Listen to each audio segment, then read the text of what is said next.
نحمد و نصلی علی رسول الکریم اما بعد فاعوذ باللہ من الشیطان الرجیم بسم اللہ الرحمن الرحیم السلام علیکم ورحمۃ اللہ وبرکاتہ۔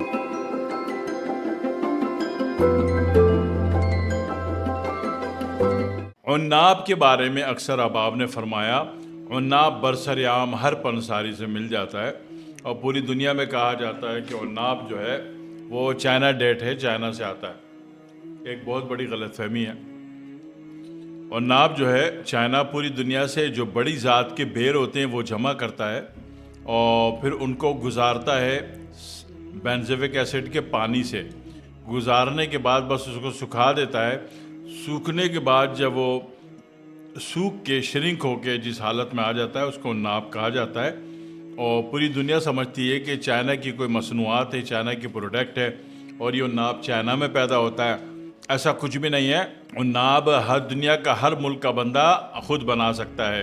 اسی طریقے سے بینزوک ایسڈ کا پانی، یعنی کہ 10 لیٹر گرم پانی میں آپ نے 10 گرام بینزوک ایسڈ ڈال دیا، اچھی طرح حل کر دیا، اس میں جتنے بھی بڑے بڑے بیر ہوتے ہیں جب اپنے سیزن پر آتے ہیں تو ان کو ڈال کے اس میں 4 گھنٹے بعد نکال کے دھوپ میں پھیلا کے سکھا دیا، تو سوکھنے کے بعد جو چیز ہے وہ عناب ہے۔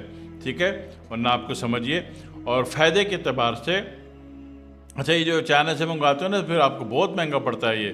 اگر آپ خود عناب بنانے پر آ جاؤ تو پھر تو آپ کو بہت سستا پڑے گا۔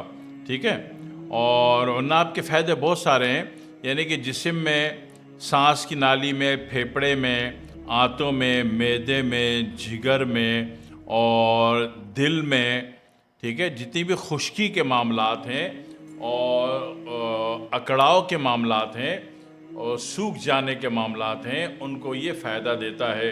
اسی طرح پھیپھڑا سوکھ گیا اور جناب علی پسلیوں میں خشکی پیدا ہو گئی اور جناب سانس کی نالی میں خشکی پیدا ہو گئی، ٹھیک ہے، ناخنوں میں خشکی پیدا ہو رہی ہے، بالوں میں خشکی پیدا ہو رہی ہے، ٹھیک ہے، تو وہ تمام معاملات جو معاملات کو ڈی ہائیڈریٹ کر رہے ہیں ان سب کو اچھا کرنے کے لیے یہ اچھا ترین کردار ادا کرتا ہے۔ رات کو 7 دانے ایک گلاس گرم پانی میں بھگو دو، نہار منہ پانی بھی پی جاؤ اور یہ اس کا گدا بھی کھا جاؤ۔ ٹھیک ہے، چند دن کرنا ہوتا ہے، مشکل سے 20-21 دن، تو آپ جس مقصد کے لیے آپ نے لیا وہ مقصد حل ہو جاتا ہے، آپ فائدے میں آ جاتے ہو۔ والسلام علیکم ورحمۃ اللہ وبرکاتہ۔